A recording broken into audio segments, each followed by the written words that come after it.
નમસ્કાર. લોકશાહીનો ચોથો સ્તંભ એટલે પત્રકારત્વ કહેવાય છે, પરંતુ આ લોકશાહીના ચોથા સ્તંભમાં કેટલીક તિરાડો પડી ગઈ છે. એ સ્તંભ ધીરે ધીરે નીચે નમી રહ્યો છે, પરંતુ એ સ્તંભને ખભો આપવા માટે કેટલાક પત્રકારત્વો અત્યારે પણ જીવે છે અને પત્રકારત્વો અવાજ ઉઠાવે છે.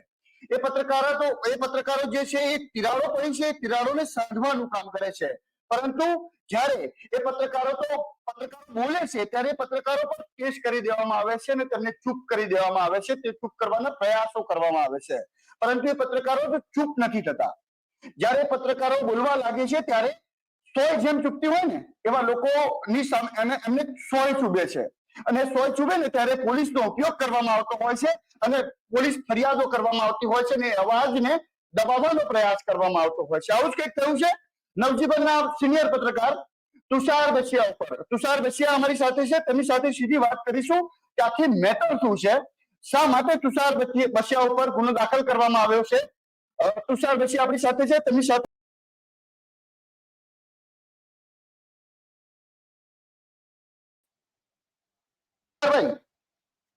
શું આખી મેટર શું છે, શા માટે આ તમારો અવાજ, જે તમે એક નાની બાળકી માટે કે જે શાળાની અંદર ભણે છે અને એ બાળકી માટે તમે અવાજ ઉઠાવ્યો હતો અને પછી પોલીસ ફરિયાદ થઈ, શું આખી મેટર છે, વિસ્તારથી જણાવો.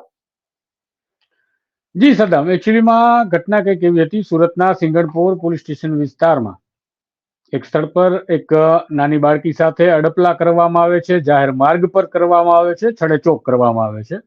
અને આ મામલો મને જ ખબર હતી એવું નથી, આ મામલે પોલીસ સ્ટેશનને પણ ખબર હતી, જે મારા સૂત્રોએ મને કન્ફર્મ કર્યું. અને બાદમાં 12 તારીખની આ ઘટના ઘટે છે અને આજ દિન સુધી આ મામલે ગુનો નોંધાયો નથી તેવી મને વિગત મળી.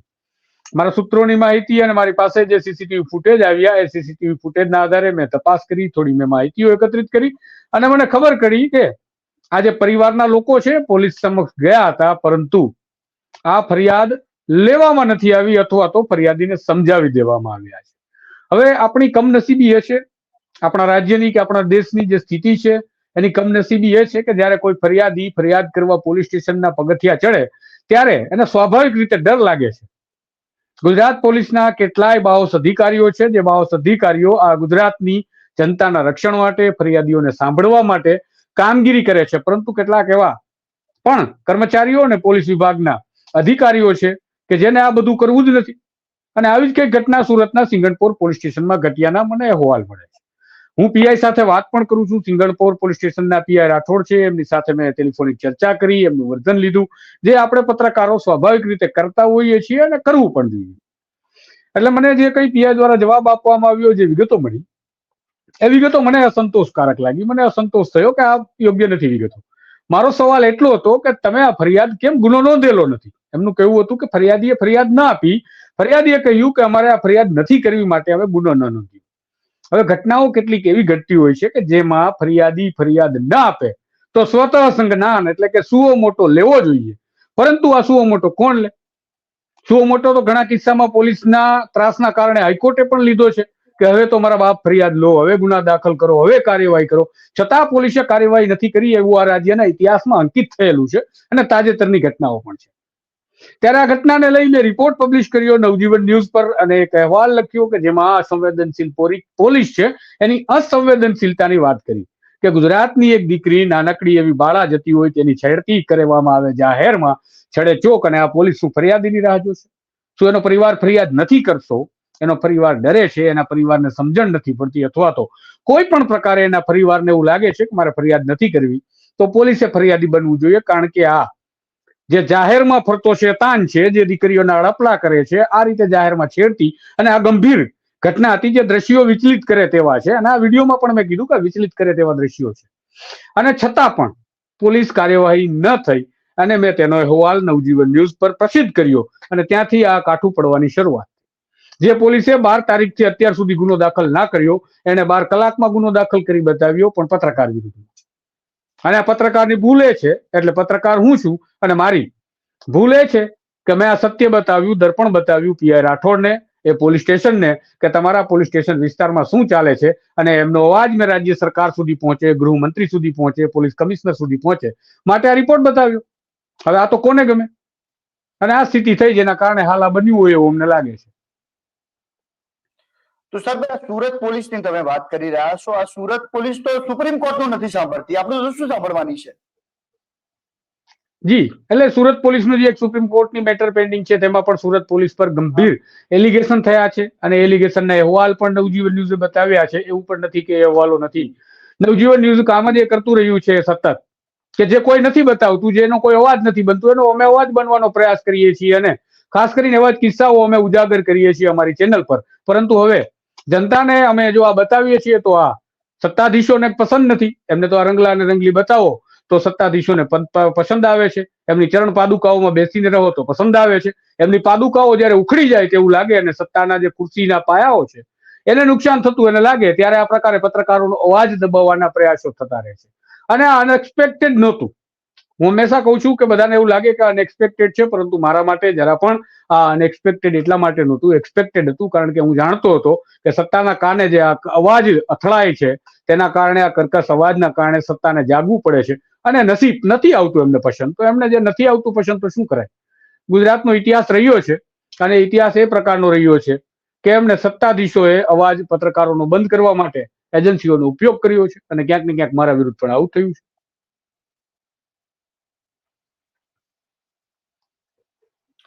બિલકુલ. તો જે પ્રમાણે આ તુષાર બસિયા છે, તુષાર બસિયા વિરુદ્ધ હું તમને શોર્ટમાં સમજાવી દઉં કે આખો કિસ્સો શું હતો. તુષાર બસિયા એક સમાચાર પ્રસારિત કર્યા હતા. સમાચાર સુરતના હતા.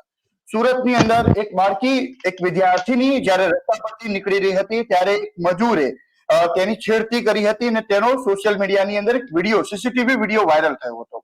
આ સીસીટીવી વિડીયો વાયરલ થયો અને સીસીટીવી વિડીયો વાયરલ થયો તેના આધારે પત્રકાર તુષાર બસિયાએ સ્ટોરી બનાવી, સમાચાર બનાવ્યા. પોલીસે ફરિયાદ ન નોંધી. તેમણે પોલીસને ફોન કર્યો કે ભાઈ તમે કેમ પોલીસ ફરિયાદ નથી નોંધી? આટલી મોટી સુરક્ષાની ગુણગાંગો ફૂંકાતી હોય છે આપણા ગુજરાતની અંદર, આ સુરક્ષાની વાત કેમ ના થઈ? કારણ કે એક નાની એક બાળકી હતી, તેની છેડતી કરવામાં આવી હતી અને સરેઆમ આ સોશિયલ મીડિયામાં સીસીટીવી વિડીયો વાયરલ થયો હતો.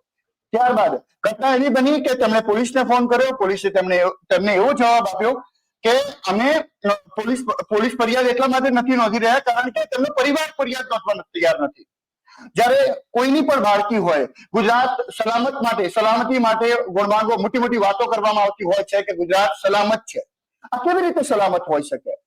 અને જ્યારે તમે જેને છેડતી કરી છે એના પર ફરિયાદ નથી નોંધતા અને પછી જે અવાજ ઉઠાવે છે, જે સત્ય બોલે છે એના પર તમે ફરિયાદ નોંધો છો, ત્યારે તમે દબાવવાનો પ્રયાસ કરો છો, અવાજ દબાવવાનો પ્રયાસ કરો છો.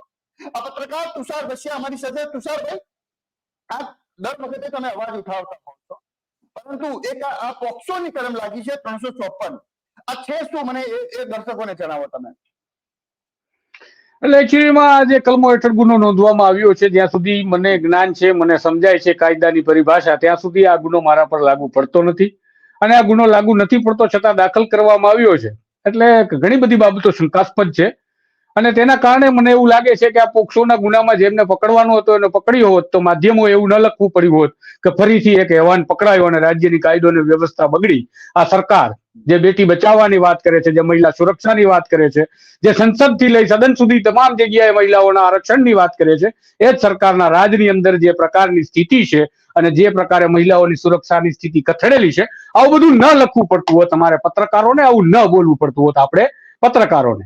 અને રાજ્યની જનતાએ પણ આ ફરિયાદ પરથી એ સમજવાનું છે કે કઈ કલમો હેઠળ ગુના નોંધાય છે પત્રકારો વિરુદ્ધ, એનાથી તમે સમજો અને કઈ ઘટનામાં અવાજ ઉઠાવવાના કારણે થાય છે. આ દીકરી મારી પણ હોઈ શકત, આ દીકરી તમારી પણ હોઈ શકત, કોઈ પણ પત્રકારની હોઈ શકત, કોઈ પણ પોલીસમેનની હોઈ શકત અને રાજ્યના મુખ્યમંત્રી કે ગૃહમંત્રીની પણ દીકરી હોઈ શકત. પરંતુ જયારે કોઈ દીકરીનો અમે અવાજ બન્યા ત્યારે અમારા પર ગુનો દાખલ થાય છે અને ગુનો દાખલ થાય છે, અમને કોઈ જાણકારી પણ આપવામાં નથી આવતી, અમારો પક્ષ રાખવા દેવામાં પણ નથી આવતો. એટલીસ્ટ અમારો પક્ષ પણ પૂછવામાં આવ્યો હોત તો અમે અમારો પક્ષ રજૂ કરી શક્યા હોત, પરંતુ પક્ષ પૂછવાનું જાણે હવે આ પોલીસ ભૂલી જઈ રહી છે સુરતની અને મારા વિરુદ્ધમાં ગુનો દાખલ કરી દીધો. હવે એમને ગુનો દાખલ કરવો હતો તો 12 તારીખથી આ ઘટના હતી અને પોક્સોની જ ઘટના હતી. મારે સમજાવવું છે એ પોલીસ અધિકારીને કે જેમને ગુના દાખલ કરવાના નથી આવડતા કે 12 તારીખે આ ઘટના ઘટે છે તો 12 તારીખે જ એને જ્યારે ફરિયાદ આપવા માટે એમની પાસે આ પરિવારના લોકો પહોંચે છે ને બાદમાં પોલીસ ફરિયાદ નોંધાતી નથી, એ શંકાસ્પદ મામલો છે, એ પણ ખાતાકીય તપાસનો વિષય બનવો જોઈએ અને એનું પણ ઇન્વેસ્ટિગેશન થવું જોઈએ. આઈ થિંક પોલીસ સ્ટેશનમાં સીસીટીવી કેમેરા પણ હશે, એ બધી જ વસ્તુનું જે છે એ પૃથ્થકરણ થવું જોઈએ. તો ત્યારે પોસ્કોનો ગુનો નોંધવાનો હતો કે આ હેવાનને છોડવાના ન હોય. જ્યારે પીઆઈ રાઠોડે મને એવું કહ્યું કે હું એવું નથી કે આ છેડતીનો કિસ્સો છે કે પોક્સોનો કેસ છે એટલે નથી કરતો, હું તો ભાવનગર સુધી પકડવા ગયો હતો એક આરોપીને જે છેડતીનો આરોપી હતો. એટલે જ મેં મારા વિડીયો માધ્યમથી જે અહેવાલ આપ્યોમાં કીધું હતું કે ધન્યવાદ, તમને રાષ્ટ્રપતિ ચંદ્રક માટે મનોન્વિત કર્યા રાજ્ય સરકાર કે તમે એક આરોપીને પકડવા ભાવનગર ગયા હતા અને આ રાજ્યની જનતા ઉપર ઉપકાર કરો છો રાઠોડ, કારણ કે આ તમારું કામ છે અને આ કામ કરવા માટે જ તમને બેસાડવામાં આવ્યા છે અને એના માટે જ તમને ખાખી વર્દીનું જે ગર્વ અમે લઈએ છીએ અને તમારી અંદરનું જે જમીર હોવું જોઈએ એના માટે તો જમીર જીવતું હોવું જોઈએ. પરંતુ જો જમીર જીવતું હોત તો આરોપી વિરુદ્ધની કાર્યવાહી પત્રકાર વિરુદ્ધ ન થાત. તુષારભાઈ, જે પ્રમાણે ફરિયાદ દાખલ કરવામાં આવી છે, ઘણી વખત એવા કિસ્સાઓ બનતા હોય છે, પત્રકારો વિરુદ્ધમાં ફરિયાદો નોંધાતી હોય છે, પરંતુ આપણા એક ચાલે છે કે એ પત્રકાર જ્યારે અવાજ ઉઠાવે કોઈ પણ મુદ્દો હોય, પરંતુ આ મુદ્દો તો સંવેદનશીલ મુદ્દો છે કે જ્યારે એક બાળકી, એક નાની છોકરી જ્યારે ત્યાંથી નીકળતી હોય અને એ છોકરીને કોઈ છેડતી કરે અને પોલીસ આગળ ના આવે અને પત્રકાર આગળ આવે અને પત્રકારનો અવાજ તમે દબાવી નાખો, એ કેવી રીતે ચલાવી શકાય? તુષારભાઈ, તમને શું લાગે છે કે અવાજ બંધ થઈ જશે? અવાજ તમે પોલીસ ફરિયાદ થશે પત્રકારો ઉપર તો અવાજ બંધ થઈ જશે? ચોક્કસપણે સત્તાના પ્રયાસો ભૂતકાળમાં આવા હોય જ છે, ચાહે કોઈ પણ સત્તા હોય, પરંતુ પત્રકારોનો અવાજ ક્યારેય કોઈ દબાવી શક્યું નથી. અનેક પ્રયાસો થયા છે અને જેનો અવાજ દબાતો હોય એનો દબાવી શકાય. જેનો અવાજ દબાવવા માટે હું તો ઘણી વખત કહું છું કે જેનો કિંમત થતી હોય એ કિંમતથી જોખો, જેની કિંમત નથી થતી એને દબાણથી જોખો, જે દબાણથી નથી આવતો એને સ્વર્ગમાં મોકલી દો. એ પ્રકારની રાજનીતિનું કામ હોય છે, કારણ કે સત્તાને ક્યારેય સવાલ પસંદ ના હોય. અને આમાં અવાજ બંધ કરવાનું, અમારો તો અવાજ ક્યારેય બંધ થવાનો નથી. હું અત્યારે લાઈવમાં તમારી સાથે જોડાયેલો છું. મારા અહેવાલો જે જનતા જુએ છે એ જનતા સતત નવજીવન ન્યૂઝ પર જોતી રહેશે. હું અહેવાલો આપતો રહેવાનો છું. એમને ગુનો દાખલ કર્યો છે તો એમને જે કરવું હોય એ કરશે. અને જનતા પ્રત્યે કે લોકો પ્રત્યે મારે અપેક્ષા રાખવી જોઈએ કે આવી ઘટનાઓમાં લોકો જે છે એ પત્રકારોની તરફેણમાં આવે, પરંતુ ઘણા કિસ્સાઓમાં નથી આવતા ને કદાચ આવે તો પણ 2-5 દિવસનું હોય છે. બાદમાં પત્રકારની સ્થિતિ શું થાય છે એ કોઈને ખબર નથી હોતી. કઈ રીતે આ લોકો સળતા મૂકી દે છે એની પણ કોઈને ખબર નથી હોતી. માટે હું સડું એ પહેલા જ લોકોને કહું છું કે આ લોકો યાતનાઓમાંથી પસાર કરવાની તૈયારીઓ કરીને બેઠા હોય છે અને આ યાતના તમારા પરિવારને ભોગવવાની હોય છે, તમારે ભોગવવાની હોય છે, આસપાસના લોકોને, તમારી ટીમને, તમારી સાથે તૈયાર થતા પત્રકારોને પણ ભોગવવાની હોય છે કે મારી આસપાસ જે પત્રકારો છે, જે મારા જુનિયરો છે, એ પણ જુએ કે આપણા સિનિયર સાથે શું થયું, આપણે ન બોલાય. પરંતુ હું સ્પષ્ટપણે માનું છું કે અવાજ ક્યારે સત્તા પત્રકારોનો દબાવી નથી શકી. હશે કેટલાક પત્રકારો કે જેનો અવાજ દબાઈ જતો હોય, પરંતુ એ આ પત્રકાર નહીં કે જેનો અવાજ આ દબાવવાનો પ્રયાસ કરી રહ્યા છે અને દબાવી બતાવે. આપણે લડીશું, આપણે લડીને બતાવીશું. જી તુષારભાઈ, તમને શું લાગે, તમે આ ઘટનાથી, તમારે પણ નાની દીકરી છે, આ ઘટનાને તમે કેવી રીતે જોઈ રહ્યા છો? એકચ્યુઅલીમાં જે દીકરીની છેડતી થઈ છે એ દીકરી પણ મારી નાની દીકરી હતી.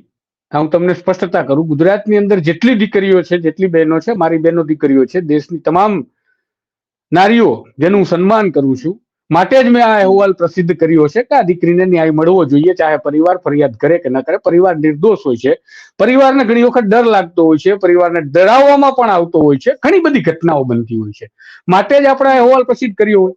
હવે મારી દીકરી એટલે મારી અને બીજાની દીકરી મારી નહીં એવું તો મેં ક્યારે વિચાર્યું નથી. આ અહેવાલ સમયે પણ હું તમને ખૂબ અને હકીકતે આ જ પ્રકારે વિચારીને મેં આ જે ઘટના કવર કરી અને તેનો સ્ટોરી પ્રસિદ્ધ કરી હતી.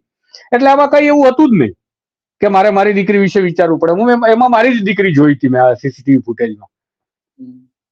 તુષારભાઈ, એવી પણ વાતો થઈ રહી છે કે અત્યારે ફરિયાદ નોંધાય છે અને ફરિયાદ જે વ્યક્તિ છે, જે મજૂર જે છે તેના વિરુદ્ધમાં અને સીસીટીવી વાયરલ કરનારા વિરુદ્ધમાં પણ ફરિયાદ નોંધાઈ છે. તમને શું લાગે છે કે પરિવારે ફરિયાદ નોંધાઈ છે કે પોલીસે ફરિયાદ નોંધી છે? હવે એકચ્યુઅલીમાં તો હું આરોપી છું તો મને ફરિયાદની કોપી મળવી જોઈએ, કંઈ મળતું નથી અને મને કોઈ આપ્યું પણ નથી. મને કોઈનો ફોન કોલ પણ હજી સુધી અધિકારીનો સત્તાવાર રીતે આવ્યો નથી. પરંતુ જે પ્રકારે મારા સૂત્રો છે, હું પણ એક પત્રકાર છું એટલે સૂત્રો તો મારી પાસે પણ હોય અને મારા સૂત્રો પાસેથી મને માહિતી મળી કે તમારા વિરુદ્ધમાં આ પ્રકારની આ કલમો હેઠળના ગુના નોંધાયા છે. એટલે મેં તપાસ શરૂ કરી. ત્યારે એવું પણ કહેવામાં આવે છે કે ક્યાંક ને ક્યાંક જે પરિવાર છે એ પરિવારમાંથી જ કોઈ વ્યક્તિને ફરિયાદી બનાવવામાં, પણ હું માનું છું કે નિર્દોષ છે. એમને તો આજે પોલીસ ઈચ્છે તો કોઈ પણ ફરિયાદી બનાવે. સદામભાઈ આજે મને અને તમને પણ તૈયાર કરીને તમને બોલાવીને કે સદામ કરશે તો કરવી પડે. આવી ઘટનાઓ આપણે જોઈ છે. એટલે આ ઘટનાઓથી વિચલિત નથી થવાનું. પરિવારના લોકો બધા એવું મને કહે છે કે અમને સમાચાર મળે છે કે પરિવારના લોકોએ ફરિયાદ નોંધાવી, તમે જેના માટે લડતા હતા એ જ તમારા માટે ફરિયાદી બન્યા. એટલે મેં એમને કહ્યું કે બધા લોકોની અંદર હિંમત નથી હોતી, બધા લોકોનું એ ગર્જ નથી હોતું કે આ જલ્લાદોની સામે લડે, અને જલ્લાદો સામે લડવાનું આપણી પાસે ગર્જ છે. એટલે આપણને પૂરા કરવા માટે આ બધી પ્રક્રિયાઓ થતી હોય તો એમાં એ લોકોને ફરિયાદી મજબૂરીવશ બનાવવામાં આવ્યા હોય તેવું પણ બની શકે. એટલે મને પરિવાર પ્રત્યે પણ કઈ રાગદ્વેષ નથી. મારે આજે પણ એ દીકરીને ન્યાય દેવડાવવો છે કે જે દીકરી સાથે આ ઘટના ઘટી, અને એ જલ્લાદને પણ મારે કહેવું છે કે જેને આ હેવાનિયત કરી, અને એ જલ્લાદને પણ કહેવું છે કે જેને ફરિયાદ ન નોંધી અને અમારા પર ફરિયાદ નોંધાવવાના વખત લાવ્યા. જી સદામ. એટલે તમને એમ લાગે છે કે સમાચાર બનાવ્યા એટલે પીઆઈ કે પોલીસનો ઈગો હર્ટ થઈ ગયો? હા, ચોક્કસ થાય, સ્વાભાવિક છે, થતો જ હોય. અને મારા સાથે તો આવું અવારનવાર થાય છે, કારણ કે હું સાચું બોલું છું. સરળ ભાષામાં કહું છું, જેમ ગાંધીજી કહેતા કોશિયાની ભાષામાં લખો જેથી કોશિયો પણ સમજે, હું કોશિયાની ભાષામાં સમજાવું છું. એટલે કેટલાક લોકોને એવું લાગે કે મારો દ્રષ્ટિકોણ અલગ છે, મારો દ્રષ્ટિકોણ અલગ લાગે એટલે કેટલાને નથી ગમતું. એવા પણ કેટલાક લોકો છે, બની શકે. બિલકુલ તુષારભાઈ, અમારી સાથે જોડાવા બદલ આભાર તમારો. પર આ તુષાર બસિયા હતા, જે પત્રકાર છે, જે ખુલ્લા અવાજથી બોલતા હોય છે. તેમની વિડીયો તમે ઘણી વખત જોઈ હશે, પરંતુ આ પોલીસ ફરિયાદથી કોઈ પત્રકારનો અવાજ દબાવવાનો તમે પ્રયાસ કરશો એ ક્યારેય નહીં ચલાવી લેવાય. કારણ કે તમારી પોલીસ ફરિયાદથી અમે ચૂપ નથી રહેવાના, અમે સત્ય બોલવાના છીએ અને અમે સત્યને સમર્થન કરવાના છીએ. અમે કાયમ સત્યને સમર્થન કરતા હોઈએ છીએ. એ પછી કોઈ પણ ચેનલ હોય, કોઈ પણ પત્રકાર હોય, જ્યારે પણ પત્રકાર બોલે અને તમને ખોટું લાગતું હોય એટલે તમારે એવું સમજી લેવાનું કે તમે ખોટા છો. અમે સત્ય બોલતા હોઈએ છીએ, અમે સાચું જ્યારે બોલીએ ને ત્યારે તમને એમ લાગે ને કે અમને પીંચ ચૂભી છે, ત્યારે એવું તમારે સમજવાનું કે અમે ખોટા છીએ. અને તમે ખોટા છો એટલે તમે પોલીસ ફરિયાદ કરીને અમને દબાવવાની પ્રયાસ કરતો એ ક્યારે પણ નહીં ચલાવી લેવાય. ગુજરાતની જનતા જોઈ રહી છે. ગુજરાત સરકારને, ગુજરાતના ગૃહ મંત્રાલયને અમે વિનંતી કરી રહ્યા છીએ કે આ બાબતે તટસ્થ રીતે તપાસ કરવામાં આવે. શા માટે પોલીસે ગુનો દાખલ ના કર્યો? જ્યારે સીસીટીવી વાયરલ થાય છે, પોલીસ શા માટે ગુનો દાખલ નથી કરતી? પોલીસની જવાબદારી હોય છે. અહીંયા દારૂ વેચાતો હોય તો હું એમને બતાવું કે સાહેબ અહીંયા દારૂ વેચાયું તો પહેલા મારા પર ફરિયાદ કરતો, વેચે છે એના પર ફરિયાદ કરશે. પત્રકાર તુષાર બસિયાએ બતાવ્યું કે આ છેડતી થઈ છે ને આ વ્યક્તિએ છેડતી કરી છે, તો તમે એના પર ફરિયાદ કેમ નથી કરતા જેને છેડતી કરી છે? એના સિવાય તમે આ પત્રકારનો અવાજ દબાવવાનો પ્રયાસ કરીને એ પત્રકારને તમે મૂંગો કરવા માંગો છો, પરંતુ એ પત્રકાર હું હોય કે કોઈ પણ પત્રકારો જે સાચું બોલે છે મૂંગા નથી થવાના, એ બોલવાના છે. અમે સાચું બોલતા રહીશું, ભલે તમને કોઈ પણ ટીન ચૂકતી હોય, ભલે તમને ટીન ચૂકતી હોય, અમે સાચું બોલીશું. તમે ખોટા હશો ને તમે અમે બોલતા રહીશું, અને અમારો અવાજ સાંભળવો પડશે તમારે, કારણ કે અમારો અવાજ ગુજરાતની જનતા સાંભળે છે. ગુજરાતની જનતાને ખબર છે કે અમે સત્યને સમર્થન આપીએ છીએ, સાચું બોલીએ છીએ. અમને આશા છે કે ગુજરાત સરકાર અને ગુજરાતનું ગૃહ મંત્રાલય પછી ગુજરાતની સરકારના મંત્રીઓ કે જે આ સુરતની આ જે ઘટના છે, સુરતની અંદરથી સુરત શહેર જેમનું જે છે, સુરત શહેરની અંદરથી આવે છે હર્ષ સંઘવી, ગૃહપ્રધાન જે છે, તેમના કાયદો અને વ્યવસ્થા જેમની અંદર આવે છે, તેઓ ઘણા સમયથી સાચવી રહ્યા છે. પરંતુ તેમને આ જોવાની જરૂર છે કે કાયદો અને વ્યવસ્થા કઈ રીતે કથળી રહી છે, કેવી રીતે એક જાહેરમાં એક બાળકીની છેડતી કરવામાં આવે છે, છતાં પોલીસ ફરિયાદ નથી નોંધતી. અને પછી જ્યારે પત્રકાર બોલે એટલે પત્રકારને દબાવવાનો પ્રયાસ કરીને પત્રકાર સામે ગુનો દાખલ કરવામાં આવે છે.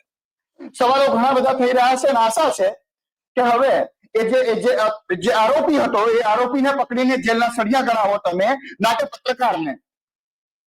ઘણા બધા સવાલોની વચ્ચે અમે આશા રાખીએ છીએ કે તમે આ પત્રકારોનો અવાજ બંધ કરતા અટકશો.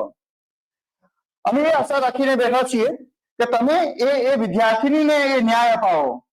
તમે કાયદો અને વ્યવસ્થાની મોટી મોટી વાતો કરતા હોવ છો, કાયદો અને વ્યવસ્થા સુરતની અંદર જે પ્રમાણે આ બાળકીની છેડતી થઈને સીસીટીવી વાયરલ થયું, જે સૌ કોઈએ જોયું છે, પરંતુ એ આરોપીને જેલની પાછળ તમે ધકેલો એવી આશા સાથે અમે રાહ જોઈ રહ્યા છીએ કે આરોપી ક્યારે જેલની સળિયાની પાછળ હોય. હું અડધી રાત્રે અત્યારે 11:30-12 વાગી રહ્યા છે, મેં સમાચાર સાંભળ્યા કે પત્રકારને દબાવવામાં આવી રહ્યો છે. એક પત્રકારના ઉપર ફરિયાદ નોંધાઈ છે, એને સાચું બોલ્યું છે એટલા માટે. હું રાત્રેના સમયે અમારો ઓફિસનો સમય પૂરો થઈ ગયો હતો અને અત્યારે હું આવ્યો છું અને લાઈવ કરી રહ્યો છું એટલા માટે, કારણ કે કોઈ પત્રકારનો અવાજ કે કોઈ સાચા માણસનો અવાજ દબાતો અમને સહન નથી થતો. નમસ્કાર.